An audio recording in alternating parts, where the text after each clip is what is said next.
안녕하세요. 강화도장 이미향 포정입니다. 오늘도 윤영희 수호사님과 한민석 포정님 자리해 주셨습니다. 안녕하세요. 안녕하세요. 오늘은 황국의 맥을 이은 배달국에 대해 알아봤으면 합니다. 배달국은 어떤 나라인가요? 예, 우리 민족을 이제 배달의 민족이라고 네네. 하지 않습니까? 말 그대로 이 젊은이들은 이 배달의 민족이니까 배달을 진짜 잘하는 그 영어로는 딜리버리 배달의 민족으로 알고 있는데 그 배달과 우리가 말하고 하려고 하는 이 국통맥에서의 배달은 이제 한자적으로는 틀리죠. 뭐 딜리버리의 어떤 그 배달의 의미는 이제 물건을 이렇게 가져다 주는 것을 이제 배달이라고 하는 것이고 우리가 말하는 이 배달의 민족이라는 것은 이 하늘의 밝음을 뜻하는 배자와 땅을 뜻하는 달자가 합쳐져서 배달인 거죠. 광명을 또 상징을 하는 것입니다. 그래서 이 천지광명의 중심이 되는 이 동방 땅이 이걸 이렇게 배달이라고 했던 것이죠. 그래서 하늘광명을 가리키는 환자를 써서 황국이라고 하고 땅광명을 가리키는 단자를 써서 배달국을 다른 말로 당국이라고도 부르기도 하는 것입니다. 그래서 이제 환인천재에서 이제 우리가 보면은 이제 국통맥을 이제 전수해주는 그 계승의 어떤 증표로 이제 첨부와 인을 받은 이제 커바라 나눔이 국가 통치 이념으로 이제 전수를 받았는데요. 거기에 보면은 이 세상에 머물러 살며 삼신상제님의 가르침으로 다스려 깨우치고 인간 세상을 널리 이롭게 한다는 이제 제세이와 홍익인간이라는 말이 나옵니다. 그래서 우리가 뭐 학교 다닐 때 보면 홍익인간 하면 널리 인간을 이롭게 한다. 그냥 단순하게 이렇게 배웠지만 이 국가의 통치 이념을 바로 홍익인간의 어떤 통치 이념으로 이렇게 다스렸다는 거죠. 그래서 홍익인간은 이 최상의 이상적인 어떤 인간상을 지칭하는 말인데요. 이게 이 천지광명의 어떤 이상세계를 건설하여서 세상을 널리 이롭게 한다라는 그런 의미를 가지고 있고 그러한 홍익인간 사상을 펼치는 바로 그러한 사람들이 바로 이 시대의 역사의 주인공이 될 수 있는 거거든요. 그래서 전 세계 학자들이 이 홍익인간 사상에 대해서 여러 가지 말씀을 한 분들이 있는데 영국의 역사가 이 토인비는 어떤 말씀을 하시냐면은 21세기 세계가 하나 되어 돌아가는 날이 온다면 나는 그 중심은 동북아일 것으로 믿으며 그 핵심은 한국의 홍익인간 사상이 되어야 한다고 확신합니다. 역사학자인 토인비가 그런 말을 하고요. 25시의 어떤 책 저자인 게오르기라는 사람이 있습니다. 혹시 다 아시겠지만 1988년도 우리 올림픽이 있을 때 이 한국에 방문을 해가지고 우리나라 올림픽에 대한 이 에세이를 쓰기도 한 이 루마니아 유명한 작가거든요. 게오르기라는 분은 어떤 이야기를 하냐면 한국 민족이 낳은 이 홍익인간 사상은 21세기를 주도할 세계의 지도 사상이다. 엄청난 말씀을 하시는 거죠. 또 하이데거, 독일의 실존주의 철학자 하이데거는 또 무슨 이야기를 하냐면 세계의 역사상 가장 완전 무결한 평화 정치를 2000년간 펼친 단군 시대가 있었음을 압니다. 그래서 나는 동양 사상의 종주국인 한국을 좋아합니다. 그러니까 역사학자가 됐던 철학자가 됐던 뭔가 석학들 공부를 해본 사람들은 이 동방 우리 한민족의 그 홍익인간 사상에 대해서 어떤 뭔가 이렇게 동경을 하고 아주 앞으로의 어떤 정치를 이렇게 하는 뛰어난 사상으로 받들었다는 거죠. 그래서 2000년 동안 어느 나라도 왕조가 2000년, 3000년, 1000년 이렇게 된 나라가 없었거든요. 중국을 봐도 몇십 년 하다가 이렇게 왕조가 바뀌고 했었는데 그러한 이 우리 한민족의 역사 속에서 보면은 기본이 1000년 이상이 이렇게 나라를 통치를 해온 그 바탕에는 이 홍익인간 사상, 세상을 널리 이롭게 한다는 그런 천지광명으로서 그런 사상들이 바탕이 되었다는 것입니다. 그 홍익 정신을 이렇게 실천했던 배달국 시대에는 어떤 상인들이 그렇게 계셨을까요? 그래서 크게 이제 세 인물을 이제 거론하고 싶은데요. 일단은 태호복희 씨, 그다음에 염제 신농 씨, 그다음에 우리 치우천왕입니다. 중국은 일찍이 그들을 신화 속의 인물로 사실은 언급하면서 태호복희 씨는 인두사신이다. 얼굴은 사람인데 몸은 뱀이고 그다음에 뭡니까? 염제 신농은 우두인신이다. 얼굴은 소인데 그 몸은 사람이다. 그래서 서양의 무슨 신화랑 맞물려가지고 얘기했는데 지금은 역으로 이제 그분들을 자신들의 조상으로 아주 떠받들고 있지 않습니까? 그럼 어떤 면모가 그들로 하여금 그렇게 극직반으로 태도를 달리하게 했는가? 일단 태호복기 씨는 5대 태우이 환웅의 12번째 막내 아들. 그 막내 아들께서 아주 엄청난 업적을 세워요. 사실 인문시조라고 해서 중국의 거대한 사상을 시험으로 받들고 있는데 일단 하도를 발견합니다. 하늘에서 내려준 상을 보고 지금 동양의 우주론의 바탕이 되는 음양오행을 이제 처음으로 밝히신 분이고요. 그다음에 태극기에 박혀 있는 8괴를 지어가지고 주역의 기초를 닦았고, 그다음에 해시계 그 규표를 발명을 하신 분이고, 그리고 그럼 시계가 있고 달력이 있어야 되잖아요. 24조로도 발견하고, 지금 우리 이렇게 결혼하는 혼인 제도도 정하셨던. 그러니까 인간 문명사의 그 모든 문화를 안 건드린 게 없는 큰 빅픽처를 세운 그 설계자. 문명사의 아버지네요. 그렇죠. 그러니까 그 태극 중국에서 제일 아쉬워한다는 게 우리나라한테 그 태극기를 뺏긴 거를 이렇게 아쉬워한다라고 하잖아요. 그래놓고 근데 우리 아이들은 태극기 그 중국 거를 갖다가 우리 국기에 박아놨냐고 착각하고 있는데 이게 우리 조상이라는 거. 그 다음에 이제 그 염제 신농씨 하면 그 8세 안부련 환웅 시절에 신하로 소전씨가 있습니다.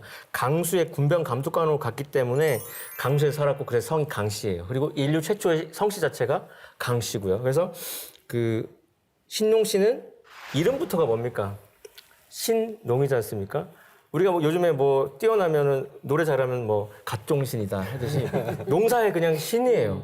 그죠? 그러니까 농기구와 약초를 발견합니다. 백초를 맛보아서 뭐가 독이 있고 뭐가 약이 되는지를 몸으로 직접 임상 실험을 해가지고 경농의 시자이자 동서의학사의 원조니까 서양의학이든 동양의학이든 조상님이죠. 뭐 우리는 뭐 히포크라테스를 앞세우지만 그보다 더 히포크라테스의 히포크라테스인 거죠. 그래서 그렇죠. 그 다음에 시장, 우리가 지금 물건을 교육하는 시장도 이분의 작품이라는 거. 그러니까 무시할 수 없는 자본주의의 그러니까 원조라고도 할 수 있어요. 그죠? 근데 마지막으로 언급하고 싶은 분은 이제 배달국의 14대 치우천왕, 자오지천왕께서는 청동기와 철기 문명의 시조, 병법의 시조. 그러니까 역사의 수많은 어떤 명장들의 원조에 계시죠. 그 예를 들면은 이제 러일 전쟁 때는 러시아가 압도적이고 일본이 이렇게 미약했는데 일본 제독은 이순신 장군한테 빌고 싸움에 나갔다는 거죠. 자기가 그때 군신이니까. 근데 명량해전을 이긴 정유년의 정유재란 때 신에게 남아있는 12척으로 그 올돌목에서 이겼던 그 이순신 장군은 누구한테 죄를 지냅니까? 치우천왕. 그렇죠? 그래서 전쟁의 신. 그렇죠. 전쟁의 신. 그럼 그분이 어떻길래 중국의 그 원조라고 받들어지는 황제 헌원하고 10년 동안 집요하게 73번을 싸우는데 73전 73승. 한 번도 안 주는 거죠. 응? 근데 그 역사를 이제 사마천은 사기에 완전히 뒤집어 놨는데 그래서 이 역사를 우리가 모르고 있죠. 그리고 지금 그거는 도깨비처럼 치유되고 근데 그게 2002년 월드컵 때 우리 붉은 악마의 어떤 마스코트로 다시 부활을 했던 거고요. 그래서 지금 국사에서는 BC 3세기에 중국으로부터 철기가 건너왔다 이러고 있는데요. 사실 말이 안 되는 거고 그 환웅 14대 환웅 때부터 청동기와 철기는 우리 거였고 만약에 그게 중국에서부터 온 거라면 저희 청주 지역에는 젓가락 문화재라고 있는데 우리는 지금 다 쇠젓가락 쓰잖아요. 그렇죠. 중국이 철기 문화의 원조면 중국이 철기로 해야 되는데 그렇지. 서민들은 나무 젓가락 쓴다고요. 그러니까 아무 생각 없이 우리가 살고 있는 거예요. 그리고 그 우리가 쓰는 그런 쇠수저는 일본에서는 천안 가무만 쓸 수 있는 거예요. 근데 우리는 그걸 서민들이 다 쓰고 있잖아. 그런 단서만 봐도 이게 어마어마한 그 시조에 치우천에 계시다는 거고. 이렇게 중국에서는 이분들이 자신의 그 조상이라고 하고 있잖아요. 근데 우리는 이런 분들이 우리의 조상이라는 것을 전혀 모르고 있다는데 정말 너무나 좀 참 답답합니다. 정말. 근데 사실 이 대만 학자인 슈랑지나 그 중국 학자 예너밍은 이 동방 역사의 주류가 자신들 중국 한족이 아니라 바로 이 동이라는 공통된 의견을 학자들은 이야기를 하거든요. 그러니까 학자들의 어떤 자존심, 그 자존심은 있는 거예요. 그러니까 양심은 있어서 이 자신들의 그 한족이 아니라 바로 이 동이족의 뿌리가 된다. 그래서 이 동이라는 말은 이 이 태양이 떠오르는 그 광명을 또 상징을 하거든요. 그래서 그리고 이제 동이라는 건 생명이고 탄생이고 어떤 시작을 담고 있기 때문에 이 광명 사상으로서의 바로 한민족이 바로 동이족이 되는 것이죠. 예로부터 이제 중국인들이 이 동방 배달 민족을 이렇게 동이라고 부른 것은 이제 아까 이야기했듯이 치우천왕이 큰 활을 만들어서 썼기 때문에 치우천왕에게 10년 동안 73번을 싸워가지고 한 번도 못 이긴 거예요. 그래서 이른바 공환증이 생겨서 이 동이라는 말을 이제 자기들 역사 속에서는 이 오랑캐 어떤 그 동물로서 이렇게 표현을 한 것이죠. 그래서 사실 이 동이라고 하는 말이 이제 치우천왕이 최초로 큰 활을 만들어서 쌌기 때문에 배달국의 치우천왕이었기 때문에 배달동이다. 처음으로 이렇게 동이라는 말이 거기서 나온 거라고. 그래서 이제 이 배달국이라고 하는 거는 신석 시대 말부터 우리 지금 동이 회수, 그다음에 황하위역, 그러니까 그 산동반도에 이런 중국 동해안이랑 그 만주, 바레만 그리고 한반도에 걸쳐서 그 이어왔던 거를 그대로 이제 고조선이 이제 이어오게 되죠. 그 동이족들이 이제 배달국에 이어서 고조선을 세우게 되는데 한국에서 발원한 배달 동이족들이 동북아 문화의 아주 뭐랄까 원조고 그들에 의해서 꽃피운 거고 우리가 주체 세력이 우리가 천자국이었다는 거가 사실은 정말 강조돼야 될 역사의 그 노른자인데 우리가 지금 그걸 중국의 사대주의에 이렇게 찌들고 일제 식민사에 의해서 지금 모르고 있습니다. 근데 결국 중국 문화의 발원과 한족인 화족을 형성하고 왕조사의 주축을 이룬 것도 중국의 제왕들도 죄다 뭐다? 동이족이었다는 것이 또 중국사를 공부해보면 금방 드러나는 거거든요. 그 배달국에 그러니까 좀 문화를 들어가 봐야 되겠는데요. 그 배달국의 찬란한 문화를 보여주는 것이 그 가장 대표적인 것이 홍산 문화 아닙니까? 그 1980년대 인류의 역사를 새로 써야 한다고 하는 그 현대사의 가장 큰 발굴 사건이 바로 그 홍산 문명인데요. 세계 4대 문명을 앞서는 국가 성립 단계의 고도로 발전된 문명이 이미 6,000년 전 배달 시대 이래 우리 조상들의 활동 강력이었던 내몽골 지역과 중국 요령성 지역에서 유적과 유물이 대거 발굴되면서 이 홍산 문명이 드러나기 시작했어요. 그 왜곡된 한민족의 뿌리 역사의 진실이 중국의 홍산 문화 유적 발굴을 통해서 송두리째 드러나게 된 것인데요. 홍산 문화가 세계적인 주목을 받게 된 것은 어떻게 된 일일까요? 이게 그러니까 불과 30-40년 전 사건입니다. 저희가 살아있는 동안에 일어난 사건이죠. 근데 그 1979년도에 요령성 객자연에서 제사 유적이 먼저 발견이 되고 83년도에는 그 인근 우하량촌에서 아주 적석청, 신전, 제단 한꺼번에 발굴이 돼가지고 네, 그러니까 깜짝 놀라게 되죠. 그러니까 근데 그 흔적들이 암시하는 문명이라는 것이 계급이 분화돼 있고 국가 단계의 고대 문명이라는 것은 그냥 동네에 그냥 아주 그냥 작은 아기자기한 게 아니라 어마어마한 제국이었다는 걸 암시하는 흔적들이었기 때문에 놀랐는데 특히 이제 중국에서 함부로 할 수 없었던 것이 적석청이라는 돌무덤 양식. 왜냐하면 그게 우리 고대부터 삼국시대까지 계속 나타나는 한민족의 대표적인 묘제인데요. 중국은 황하 지역에 살면서 한족들은 그 흙, 토각묘를 썼거든. 그러니까 맞습니다.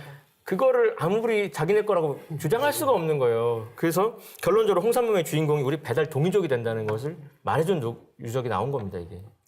그래서 이제 중국에서 그 홍산 문화를 이제 신비의 왕국이다. 그러니까 그리고 이제 만리장성을 이제 고무줄 느리듯이 느리는 그 원동력이 된 게 바로 이 만리장성 바깥 아까 이야기했듯이 서육 남만 북적 동이라고 해가지고 자기 나라들 중심으로 해서 전부 다 동서남북은 오랑캐였는데 앞선 문명 4대 문명보다 앞선 문명이 그 만리장성 바깥에서 나오다 보니까 이제 만리장성을 고무줄 느리듯이 쫙 느리게 되는 왜곡의 시작이 이제 홍산 그렇죠. 이게 문명이 발굴되면서. 드러나면서부터 이제 시작된 거죠.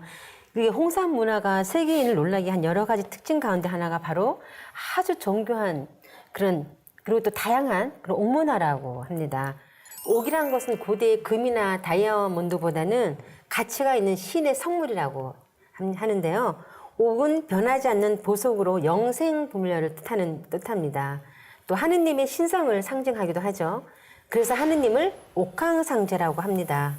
특히 옥은 고귀한 신분을 나타내는 장신구, 또 신과 소통하는 신의 물건, 또 천재에 쓰는 제기 등을 이렇게 만들기도 했고요. 다양한 생활 도구로 사용하기도 했습니다. 바늘이라든지 절구, 돌칼, 또 뭐 새나 짐승을 형상화한 옥기, 또 옥팔찌, 옥목걸이, 그 환단고기 책에 보면 굉장히 정교하게 이렇게 나와 있더라고요. 이렇게 다양하게 만들었는데요.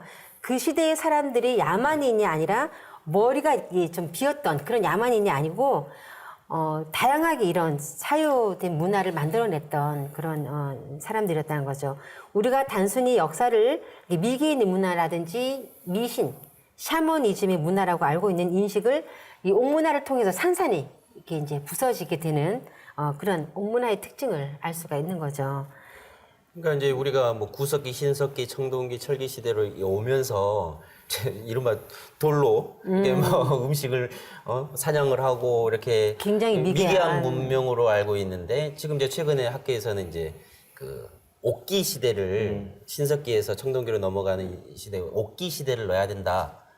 왜? 이 옥문화가 이렇게 정교하게 이렇게 되어 있기 때문에 지금의 기술로도 이렇게 세공하는데 참 어려움이 있다라고 하는데 그 당시에는 그런 것들을 만들었다라는 것이 참 대단한 그 문명이었었던 것이죠. 대단합니다, 그죠? 이제야 그 사실이 드러났다는 것도 참 의미가 있는 것 같아요. 근데 중국이 이렇게 동북공정을 한 원인이 홍산 문명 때문이라 그러죠? 그렇죠. 그러니까 앞서 언급도 하셨지만 우리가 세계사 시간에 배웠던 4대 문명은 황하, 이집트, 메소포타미아, 인더스, 강변을 중심으로 갑자기 도시가 생기고 시장이 열리고 근데 어떻게 갑자기 지역이 다른데 뚱 생겼냐는 거예요. 어디 원조 하나 있어야 될 텐데 그게 발굴이 안 되니까 그냥 동시대에 지역을 달리해서 생겼다라고만 알고 있는데 그 기원이 되는 그 문명보다 수천 년 앞선 문화가 바로 홍산 문화니까 세계가 깜짝 놀라게 되죠. 그래서 이걸 이제 세계 문명의 뿌리라고 얘기를 하게 됩니다. 그러니까 기존의 뿌리는 이제 뿌리가 아니라 이제 줄기가 돼버리는 게 될 텐데 세계사를 다시 써야 되겠죠.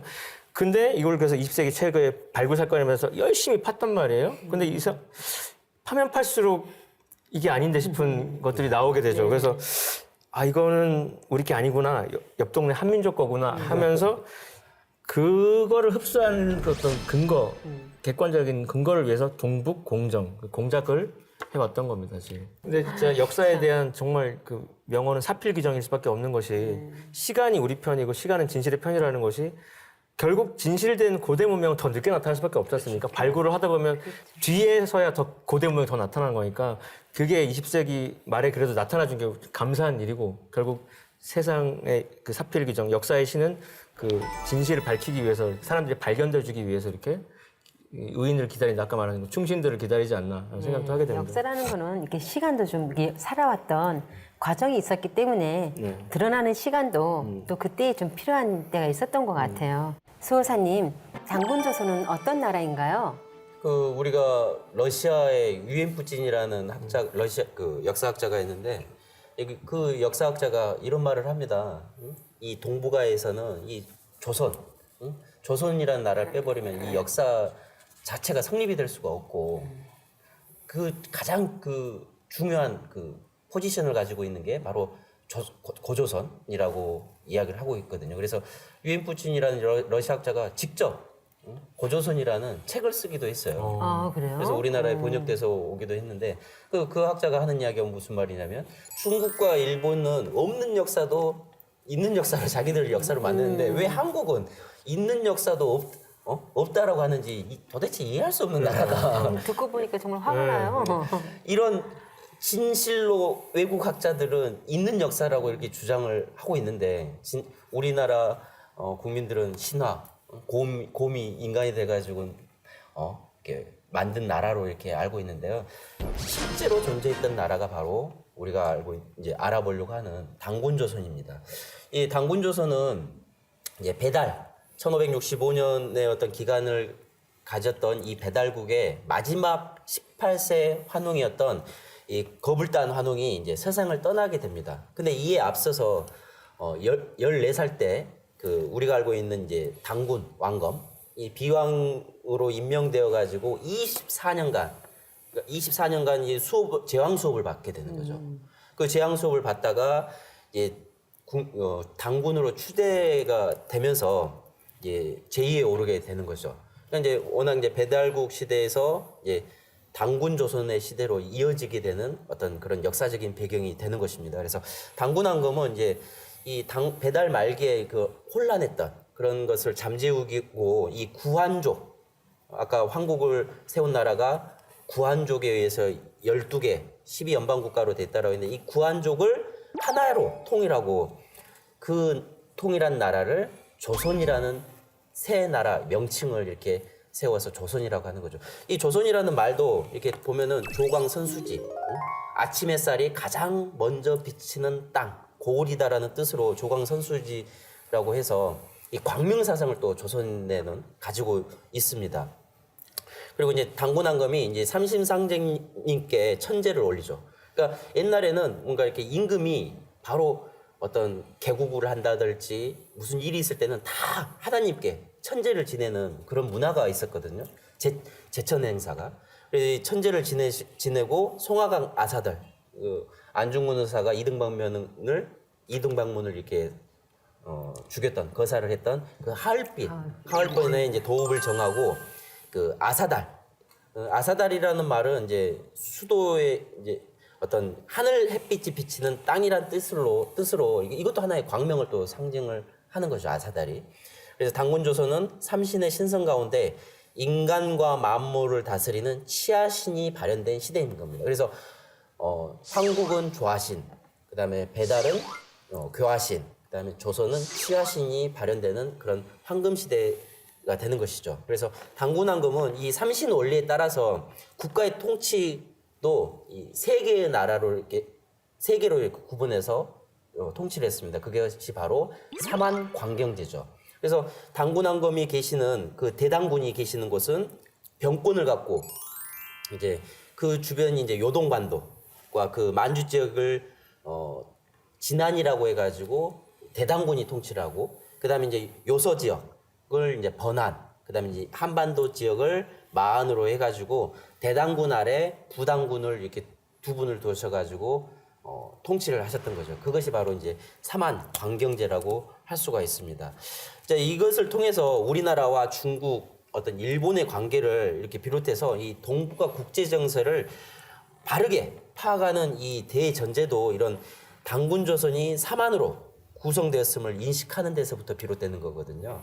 그래서 오늘날 강단 주류사학계가 당군조선의 역사를 제대로 인식하지 못하고 밝히지 못한 것 중에 가장 큰 이유는 이 신교, 삼신문화에 근거한 삼한광경제에 대해서 제대로 된 이해를 못한 탓으로 볼 수가 있습니다. 네, 듣고 보니까 충분히 이제 이해가 됩니다. 그러니까 나라를 다스렸던 그 삼한광경제, 그 경영제도가 어떤 천부경의 원리에서 따서 이렇게 통치를 했던 것 같아요. 그 당군조선의 대표적인 문화로는 무엇이 있을까요? 지금 말씀하신 거는 역사 유전자 그 원형문화의 중심에 삼수문화가 있다 이런 말씀하신 네네. 거고 그게 이제 뭐 삼한과 삼조선으로 벌어져서 지금 그래서 우린 뭐 시험 볼 때 몇 번으로 찍을까 하면 꼭 괜히 3번을 찍게 되는 그런 것도 이게 남아 있지 않나 내 생각이 몸속에 드는데 삼수 문화가. 아무튼 이 당군조선이라는 게 동북아의 대국이었다는 거죠. 자그마치 70여 개의 이런 제국을 거느리고 거기에 이제 한족들이 잔뜩 있고요. 그래서 당군 세기를 읽어보면은 조선은 제후국들을 순회합니다. 그리고 제후국은 당군에게 이제 조공을 바칩니다. 그래서 조공입니다.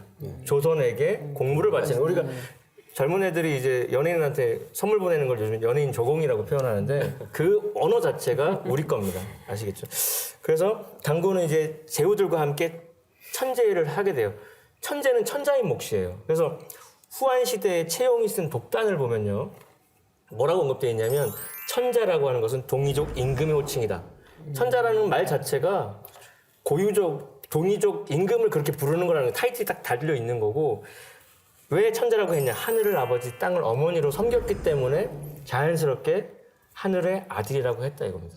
그거는 우리 동이족의 고유 권한이고 제후국들은 그 천제에 참여할 수 있는 그 파티에 참여할 수 있는 티켓을 얻었을 뿐이거든요. 그래서 같이 천제도 하고 그들과 함께 적을 공격하기도 했던 겁니다. 근데 적을 공격할 때 이미 4,500년 전에 청동기를 썼어요. 그래서 당군조선 영역으로 추정되는 홍산문화 지역에 보면 요서의 하가점에서 청동 유물이 대거 발견이 되고 있는데요. 그 가운데 가장 잘 알려진 게 이제 비파형 동검. 비파 악기 모양의 동검인데 이게 요소, 요동, 만주, 중국, 하북성, 산동성, 한반도 전역. 그러니까 이 유물이 발견되는 곳이 고조선의 강역이었다라고 얘기하면 되는 거죠. 그래서 이게 요서부터 한반도까지 있었다는 것 자체가 이 단군조선이 사만으로 그 분리해서 나라를 다실 수밖에 없는 사이즈가 크니까 그런 이유도 되긴 되는데 그래서 지금 이 하가점 하층 문화 상층 문화를 알려진 청동기 문화가 황하유역에서는 겨우 2200년 전에 그다음에 저 시베리아가로 가면 1700년 전에 발견되니까 우리 문화로부터 멀어진 데는 더 늦게 발견이 된다는 겁니다. 그래서 그래도 근데 우리나라의 그 강단 사학계는 우리의 청동기 문화는 기껏해야 1300년 서기 1300년으로밖에는 안 갔잖아요. 왜 그럴까요? 그러니까 도대체. 이 셀프 디스 왜 그럴까? 도대체 어떤 사상을 갖고 그러니까 있을까요? 이제까지 근데 우리 스스로 너무 우리를 낮췄던 것이 가장 컸다는 생각이 많이 하게 돼요, 사실. 자, 그 셀프 디스 이야기하니까 그 이기백 교수의 그 한국사 실론 그 책이 그 하버드 대학교 가게에서 영어로 번역됐을 때 동의를 이스턴 바바리안이라고 그러니까요. 우리 조상들을 야만인으로 이렇게 표현했다는 게 좀 아주 엄청난 충격이었거든요. 그냥 그리스를 그리스로 계속 쓰고 있는 건 똑같죠. 그래서 근데 이스라엘의 고고학자로 유명한 그 핑컬스타인은 자기네 팔레스타인 청동기 문화는 3,500년 전으로 끌어당겨놨거든요. 근데 수메르 문명 어디서 왔다고? 자기들은 저기 동쪽에서 왔다고 하는데 우리가 더 늦는다는 게 앞뒤가 사실은 안 그렇죠. 맞습니다. 사실. 네. 부모와 자식이 바뀌어버리는 그러니까. 그렇죠. 그런 셈이죠. 우리가 그것까지 올린다고 해서 하등의 학문적인 오류도 없다는 거. 그 얘기를 꼭 말씀드리고 싶네요.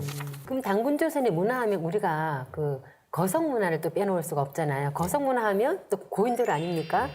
네, 그래서 원래 고인돌은 신석기 시대와 청동기 시대에 나타난 돌무덤 형식이잖아요. 예. 그리고 전 세계에 한 6만여 개가 있습니다. 근데 만주와 한반도에도 특히 이제 이렇게 한 4만여 개가 이렇게 있는데요.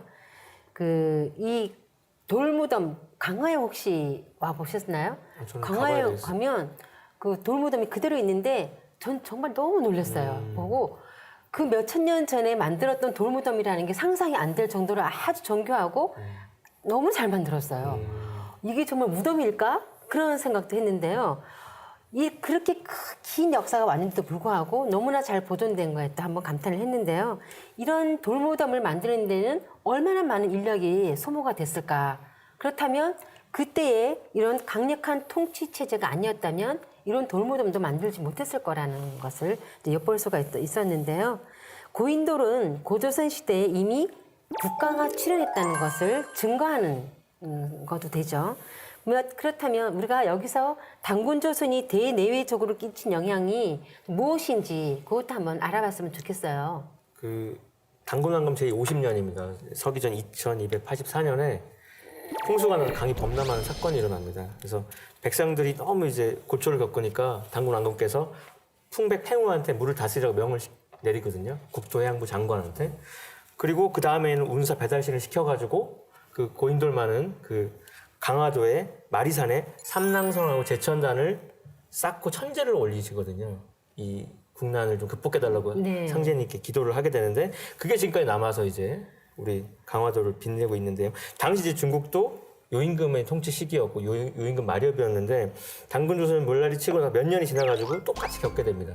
그러니까 이제 요임금은 이제 신하 곤을 시켜가지고 시수 사업을 시켰는데 실패를 하게 되죠. 그래서 뭐 구양지에서 처형을 해버리고 그 아들이 이제 사공운데요. 아버지가 못다 이룬 일을 이제 맡아서 하게 됩니다. 얼마나 일심을 했는지 집에 이제 수년 동안 한 3번 지나치는데 한 번 갈 수도 있는 거 아닙니까? 근데 한 번도 들르지 않고 일심으로 전력을 쏟는데요. 그래도 그치지는 못했어요. 그러니까 도저히 안 된다. 국가가 이제 존립이 안 된다 싶으니까 망하겠다 싶으니까 천자국인 단군왕검께 요청을 합니다. 또 이제 제후국의 그 위기를 민원을 받아들여가지고 그 상해 밑에 도산, 회계산에서 회의를 소집하고요. 태자부를 거기로 이제 파견을 하게 되죠. 그 회의에서 부르태자가 이제 사공우한테 꿀팁을, 그 치수의 꿀팁, 오행 치수법을 전수를 해가지고 그제서야 중국은 물난리를 해결하게 되고 그게 서기전 2267년의 사건이에요. 그게 9년 홍수, 중국에서 9년 홍수라고 말하는 치수의 전모가 됩니다.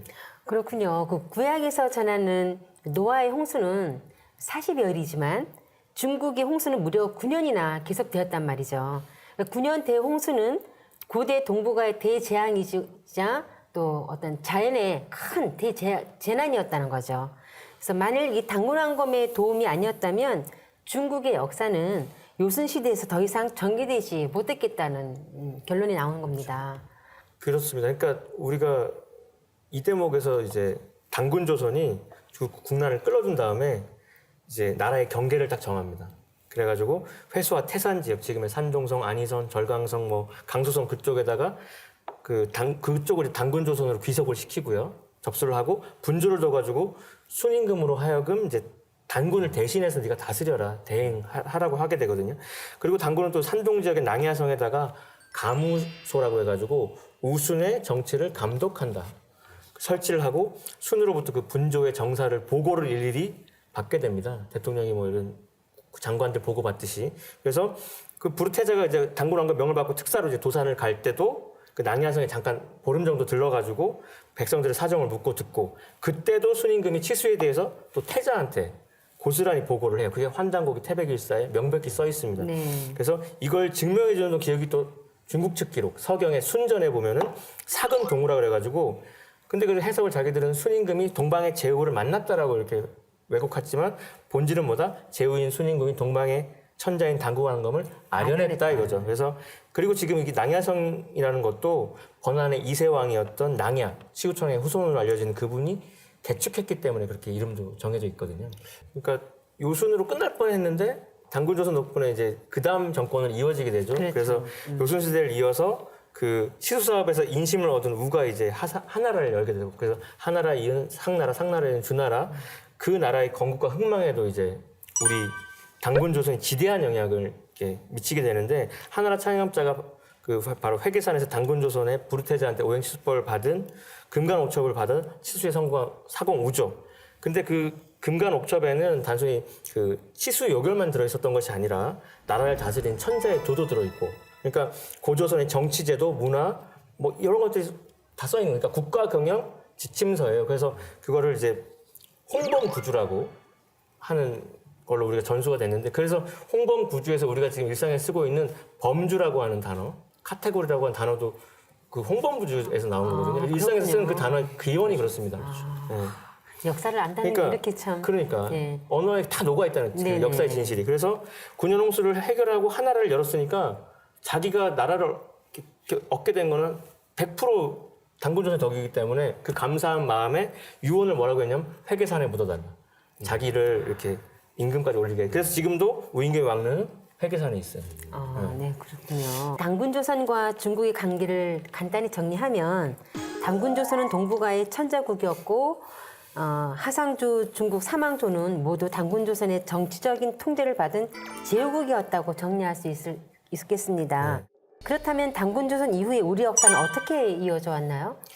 이제 거대한 제국이었던 이 단군조선이 이제 무너지면서 이 역사의 격변 속에서 이제 해모수 단군이 이 북부여를 이제 기원전 239년 음력으로 4월 초 8일에 건국하면서 이 열국 시대의 시작이 되게 됩니다. 그리고 이 북부여에서 이제 대진국으로 이어지는 이제 한민족 국통의 어떤 줄기 시대가 이제 열리게 되는 것인데요. 이 1200여 년을 여는 이제 대사건이 바로 해모수 단군이 개국한 북부여가 되겠습니다. 그래서 이 왜 북부여냐? 이제 단군 조선이 이제 좀 국난이 좀 어려울 때 이름을 이제 대부여로 이름을 바꾸게 되거든요. 근데 그 대부여의 북부를 중심으로 나라를 열었기 때문에 나라 이름을 이렇게 북부여라고 하는 것입니다. 백성들은 이런 이 북부여를 연 해모수를 단군으로 추존하고 모시면서 이 북부의 역사가 이제 시작을 하게 되는데요. 6분의 단군이 182년의 역사를 가지고 있는데요. 그 5세 단군이었던 이 고도막 단군이 때부터 이제 후기로 나누게 되는데요. 이 한무제의 침략에 맞서 이제 북부여를 구하신 분이 바로 이 고두막한 단군인 이 동명왕이 됩니다. 우리가 이제 흔히 주몽성제를 이 동명왕으로 알고 있는데요. 실제로는 이 고두막 단군이 바로 동명왕이 되는 거죠. 그러니까 주몽성제가 동명왕이라는 것은 왜곡된 역사를 이렇게 우리가 알고 있는 겁니다. 이 동명이라는 말은 이 졸본부여를 세우고 즉위한 이 고두막한의 호가 동명이었거든요. 그래서 이 동명왕이라는 것은 바로 고두막한 단군을 이야기를 한다는 것입니다. 이후에 이제 북부여가 고조선을 계승하였다는 사실은 이 한민족 고대사의 국통맥을 바로잡는 핵심 요체, 서두에 이야기했듯이 이 잃어버린 그 연결고리, 잃어버린 그 연결고리를 시켜주는 것이 바로 북부여라는 것이죠. 그래서 이 북부여가 이 고조선에서 고구려로 이 하는 그 중요한 그 나라이기 때문에 이 북부여를 제대로 아는 날, 이 동방 배달 민족사의 9,000년 역사, 이 국통맥이 온전하게 자리 잡고 설 수가 있는 것입니다. 그래서 말씀을 들어보면은 그리고 이제 환단고기를 통해서 비로소 이게 역사를 다시 깨닫고 보면 우리가 학교에서 이거 안 배웠거든요. 현행 교과서가 진짜 주몽이 동명 송황이고 주몽 아버지는 해모수다 해서 180년 역사를 그냥 6대에 걸친 역사를 딱 압축도 해버리고 아예 뭐 없어져 버렸는데, 그러니까 간에서 피가 만들어져가지고 심장으로 피를 보내고 심장이 전신으로 막 피를 보내야 돌아가는 오장육부에서 장기 하나를 적출한 느낌이에요, 이게. 그러니까 우리가 환단고기는 빼앗긴 장기를 다시 집어넣어서 이렇게 역사의 맥을 이어주고 있는데요. 그래서 실제 그럼 역사가 뭐냐? 근데 왜 그 역사가 그대로 남겨졌냐고 보면은 그 일제가 남겨놓은 삼국유사랑 삼국사기에 그대로 그렇게 써 있으니까 그거를 우리는 그대로 알고 있는 거죠. 그렇죠. 장기를 빼고서 봉합을 해놓고서는 그게 마치 원래 그랬던 것처럼.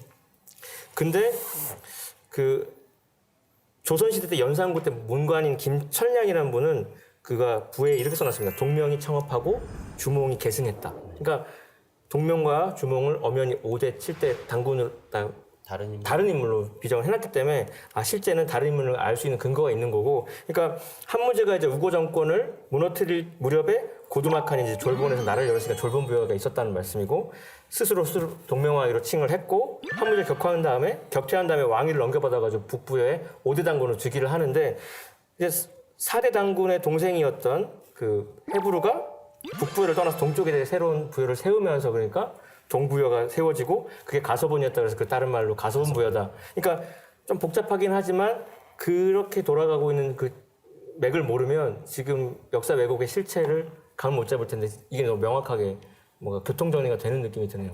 그러니까 부여사를 제대로 알아야, 그러니까 우리가 부여라고 하면 그냥 하나의 국가로만 알고 있는데 이 열국 시대였기 때문에 부여사 뭐 가서본 부여랄지 북부여랄지 동부여, 서부여 이렇게 여러 가지 부여가 있기 때문에 그 역사를 제대로 알아야만 고조선에서 이 고구려로 연결되는 이 열국 시대에 연결되는 그 진정한 이 국통맥을 알 수가 있는 것이죠.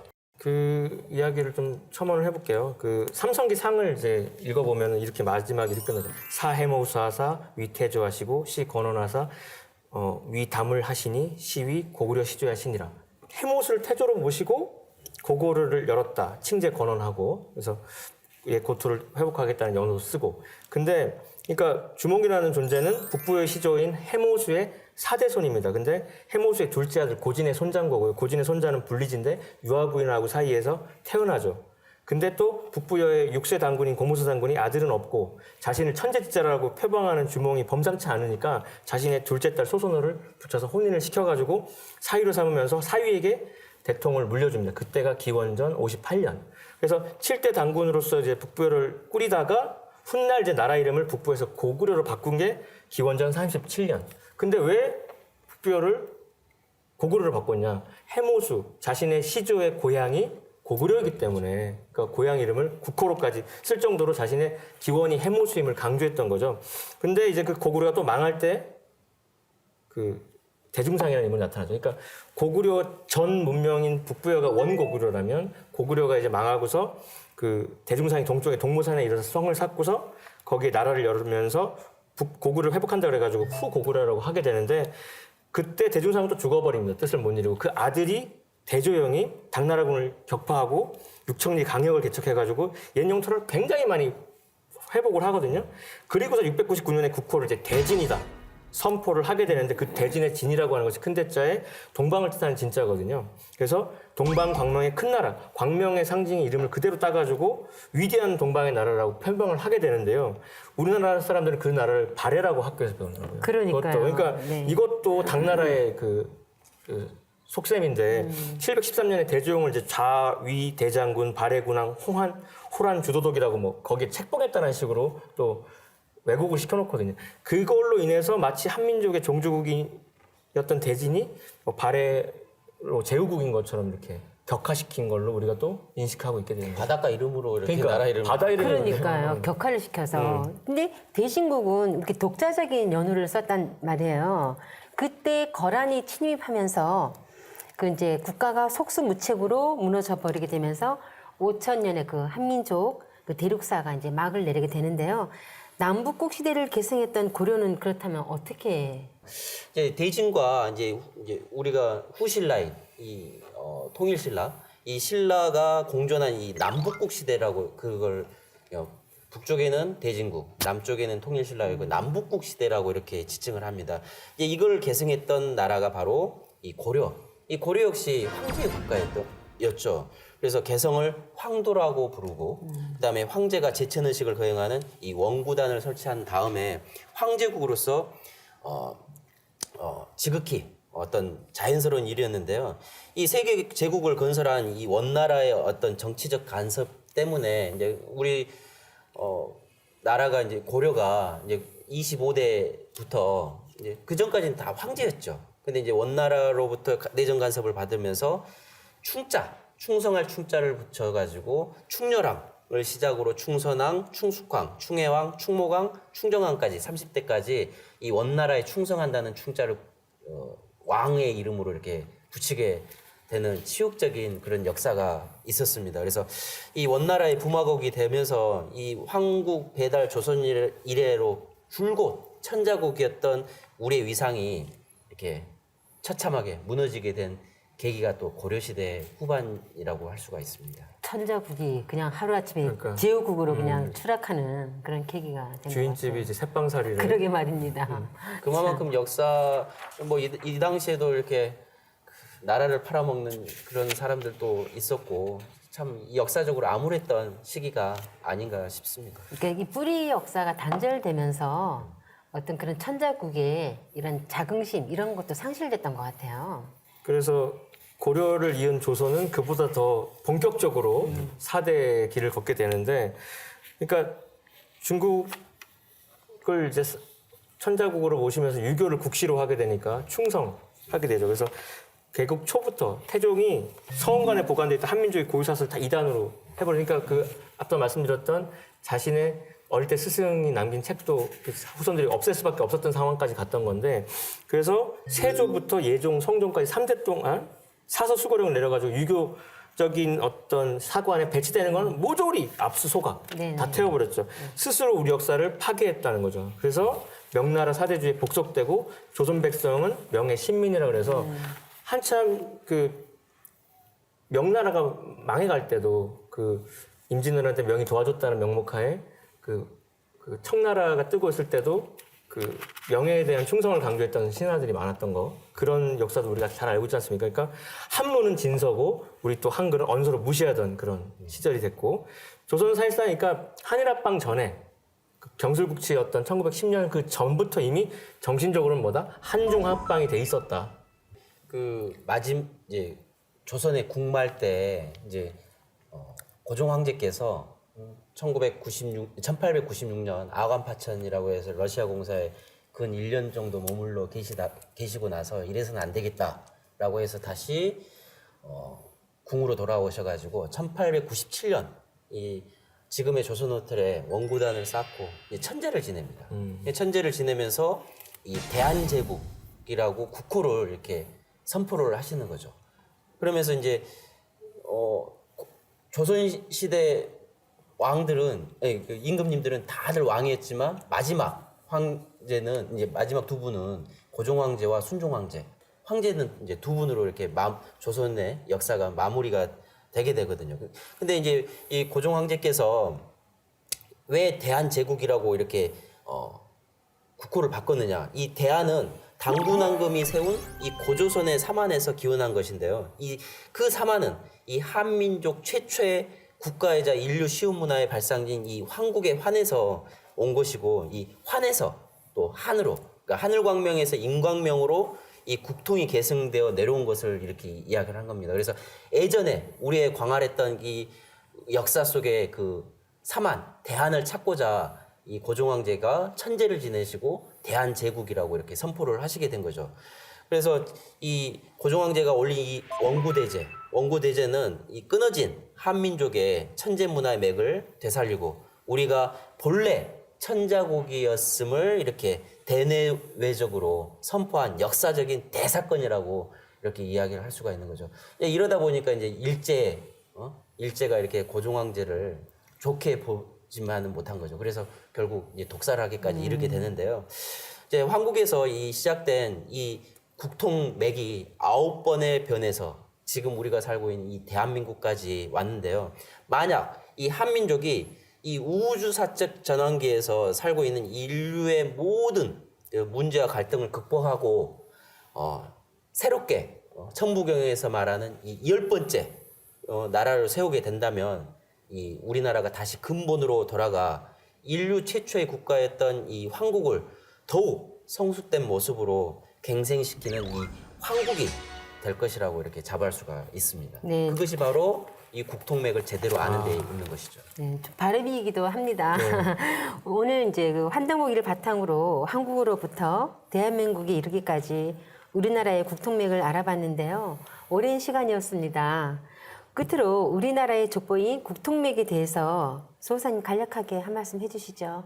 예, 증산도 안운산 태상종도사님께서는 이런 말씀을 해주셨습니다. 역사를 가르치지 않는 것은 자식을 낳아놓고서 성을 가르쳐주지 않는 것과 똑같다라고 이렇게 하셨는데요. 1만 년의 역사의 어떤 그 대국이었던 이 우리 한민족의 시원사를 바로잡는 이 일이야말로 이 인류사의 뿌리를 바로잡는 일이고 우리의 정체성을 제대로 이 확립하는 일이기에 우리나라의 족보인 이 국통맥을 이게 바르게 아는 것이 얼마나 중요한지를 이렇게 알 수가 있습니다. 그렇습니다. 뿌리는 생명력 그 자체라고도 할 수 있습니다. 우리가 반드시 알아야 할 한 나라의 계보와 그 정통맥을 국통맥이라고 하는데요. 가정의 혈통의 계보를 전하는 족보가 있듯이 국가의 계보를 전하는 국통이 있습니다. 우리의 국통맥은 9,000년의 국통맥을 가진 나라입니다. 우리는 그동안 찢겨지고 왜곡된 뿌리 역사로 인해 전통 문화도 잃어버리게 된 것이죠. 중국과 일본이 만든 거짓말 역사가 버젓이 우리 국통맥에 끼어든 것입니다. 이제 미래의 청소년들에게도 올바른 역사와 정확한 국통맥을 심어줘야 하겠습니다. 우리의 정신을 일깨워주고 인류 시원 역사와 한민족의 원형 문화를 전하는 역사 문화 경전인 환단고기와 한민족과 증산도 책을 통해 그리고 상생방송에서 매주 방영하는 환단고기 콘서트를 시청함으로써 나라의 국통맥을 바로 세우고 민족의 혼을 깨우는 계기가 되셨으면 합니다. 오늘 함께 해주신 윤영희 수호사님, 하민석 보정님 말씀 고맙습니다. 지금까지 시청해주신 시청자 여러분 감사합니다.